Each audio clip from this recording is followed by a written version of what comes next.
Good morning बच्चों। आज history की कक्षा में आप सबका स्वागत है। मैं उम्मीद करती हूँ आप स्वस्थ भी होंगी और अपनी पढ़ाई भी कर रही होंगी। पिछली कक्षा में हम लोग आधुनिक मानव के जो पूर्वज हैं उनके रूप को हम लोग देखे थे। तो जिनमें 4 तरह की खोपड़ी हम देखे थे कि पहले किस रूप में था, फिर उसका रूप कैसे बदलता गया, धीरे धीरे उनका रूप कैसे बदला और लास्ट में जो होमो सेपियंस का चौथा खोपड़ी हम देखे तो यही निष्कर्ष आया कि हम उन्हीं के संतान माने जाते हैं। उसी तरह से हाथों के बनावट का भी चित्र आपके पास हम भेजे थे, जिसमें पहला चित्र था जो चिंपैंजी के हाथ की बनावट को दर्शाता था। दूसरा जो था वो आपको होमोनिड के हाथ के सूक्ष्म पकड़ को दर्शा रहा था और तीसरा जो मनुष्य के हाथ की सशक्त व विशिष्ट पकड़ के रूप में दिखाया गया। तो इसी संदर्भ में जो होमोनिड समूह था वो होमोनिड समूह की सामान्य विशेषता को हम लोग देखेंगे और उसी में ये चीज था कि जो होमोनिड था वो होमोनिड पाए कहाँ गए थे। इनका उद्भव अफ्रीका में हुआ था। ध्यान दीजिएगा, अगर ये प्रश्न आपको पूछा जाए कि होमोनिड का जन्म कहाँ हुआ था तो होमोनिड का जन्म कहाँ हुआ था, अफ्रीका में हुआ था, दक्षिणी अफ्रीका में। अब देखिए, अब इसको पहले हम लोग देखेंगे कि होमोनिड समूह की जो सामान्य विशेषता थी वो क्या थी। जैसे प्रजातियां अलग अलग रूप में बदलती गई, फिर आज ये आधुनिक मानव का रूप हमें जो देखने को मिलता है, तो उसमें जो होमोनिड समूह था ये होमोनिड समूह अफ्रीका में पाया गया था और इसकी सामान्य विशेषताएं क्या थी। तो उसकी सामान्य विशेषता ये थी कि इनका मस्तिष्क का आकार जो है बड़ा होता था। जो होमोनिड प्रजाति थी, होमोनिड समूह के लोग, उनके मस्तिष्क का आकार बड़ा होता था, अर्थात ये चिंतनशील प्राणी के रूप में माने जा सकते हैं। दूसरा क्या था कि दोनों पैरों के बल सीधे खड़े होने की क्षमता थी। किसमें? होमोनिड। हम लोग पढ़ रहे हैं होमोनिड समूह की सामान्य विशेषता।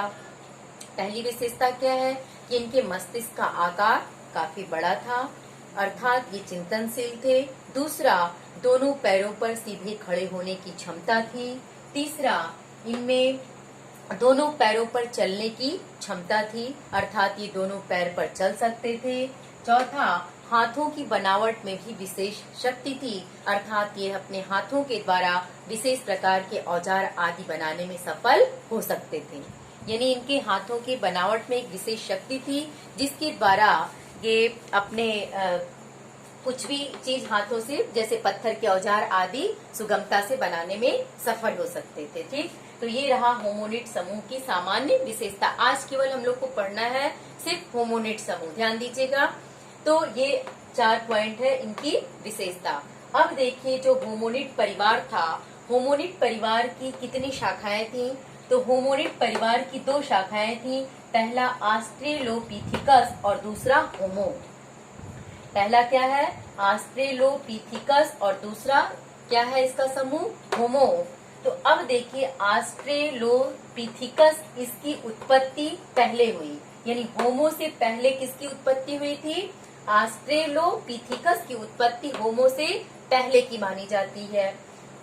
और जो ऑस्ट्रेलोपिथिकस शब्द है, यह शब्द तालिनी भाषा के शब्द आस्ट्रल और यूनानी के पिथिकस से बना है।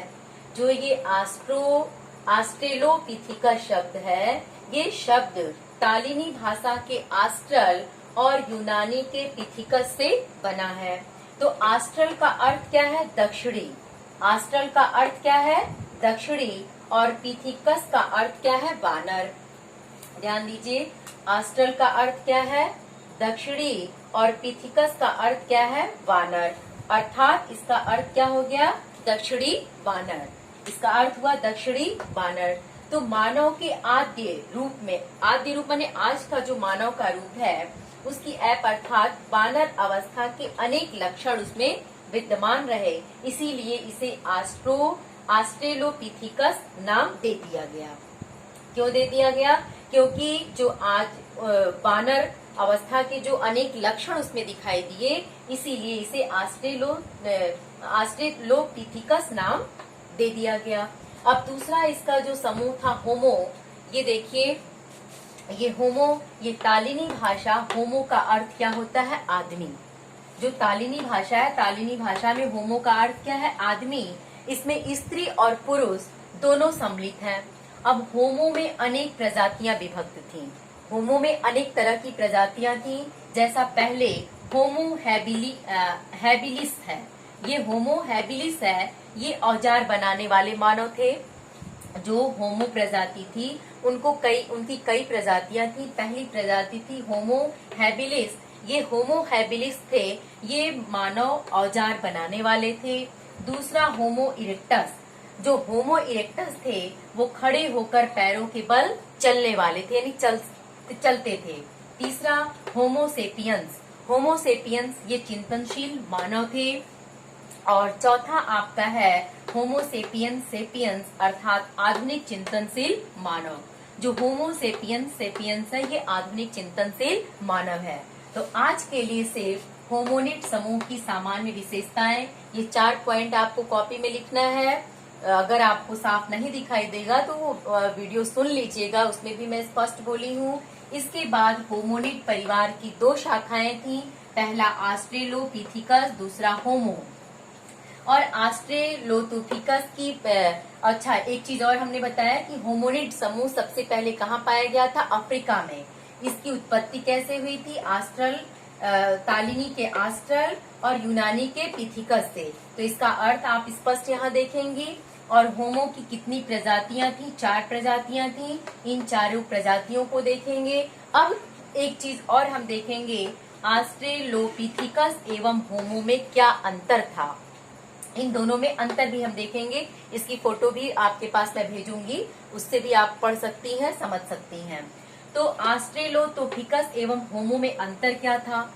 तो सबसे पहला अंतर मस्तिष्क के आधार पे हम देखेंगे। ठीक, मस्तिष्क के आधार पे अंतर ये है कि जो होमो प्रजाति थी, होमो प्रजाति का मस्तिष्क ऑस्ट्रेलोपिथिकस के मस्तिष्क से काफी ज्यादा विकसित था। जैसे जो ऑस्ट्रेलोपिथिकस था, इनके मस्तिष्क की क्षमता 450 से 550 तक ही थी, 550 सीसी की थी, यानी 450 से 550 सीसी की थी। किसकी? ऑस्ट्रेलोपिथिकस की। इसके अपेक्षा जो होमो प्रजाति थी, होमो प्रजाति के मस्तिष्क की क्षमता 800 सीसी थी।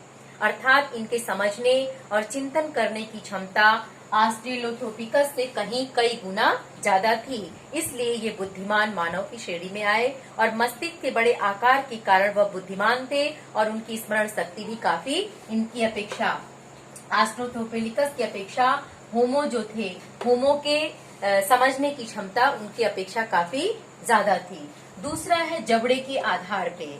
जो ऑस्ट्रेलोपिथिकस थे, इनके जबड़ा बाहर की ओर निकले होते थे और बड़े होते थे। इनके अपेक्षा जो होमो थे, होमो के जबड़े अंदर की ओर दबे हुए थे और ऑस्ट्रेलोपिथिकस की अपेक्षा इनके जबड़े थोड़े छोटे थे। तीसरा था दांत के आधार पर। तो ऑस्ट्रेलोपिथिकस के दांत होमो की अपेक्षा काफी बड़े होते थे, जबकि होमो के दांत ऑस्ट्रेलोपिथिकस की अपेक्षा थोड़े छोटे होते थे। तो इस तरह से और जबड़ों और दांतों में परिवर्तन संभवतः खान पान में आने वाली भिन्नता से भी था, ऐसा लोग मानते हैं। तो बच्चों, मुझे लगता है आप समझ गई होंगी। और इतने ही चीज का केवल नोट्स आपको बनाना है। उसमें क्या है, आज का केवल ये होमोनिड समूह की सामान्य विशेषता पहले लिखेंगी, फिर होमोनिड परिवार की कितनी शाखाएं हैं, 2 शाखाएं, दोनों शाखाओं की उत्पत्ति किस शब्द से हुई, दोनों का मतलब क्या है। इसके बाद होमो प्रजाति, जो होमो की कितनी प्रजातियां थी, तो होमो की 4 प्रजातियां थी, चारों प्रजातियों के बारे में लिखेंगे। फिर ऑस्ट्रेलोपिथिकस और होमो में क्या अंतर था, तो मस्तिष्क के आधार पे, जबड़े के आधार पे, दांत के आधार पे। ये तो शार्ट में हमने लिख दिया, विस्तार से मैं आपको बताई ही हूँ। और उसको थोड़ा आप किताब में भी मैं फोटो खींच के भेज दूंगी, आप देख लीजिएगा, इसको लिख लेंगी, ठीक है। और बच्चों प्रयास करिए, अगर किताब मिल जाएगी तो और भी अच्छा होगा। और जब तक नहीं मिल पाती है, आप इतना ही, जितना थोड़ा थोड़ा आपको बताया जाता है उतने ही चीज का मैं फोटो भी भेजूंगी, उसको देखते जाइएगा, पढ़ते जाइएगा और लिखते भी जाइए साथ साथ में, ताकि आपका तैयार भी होता रहेगा। Thank you.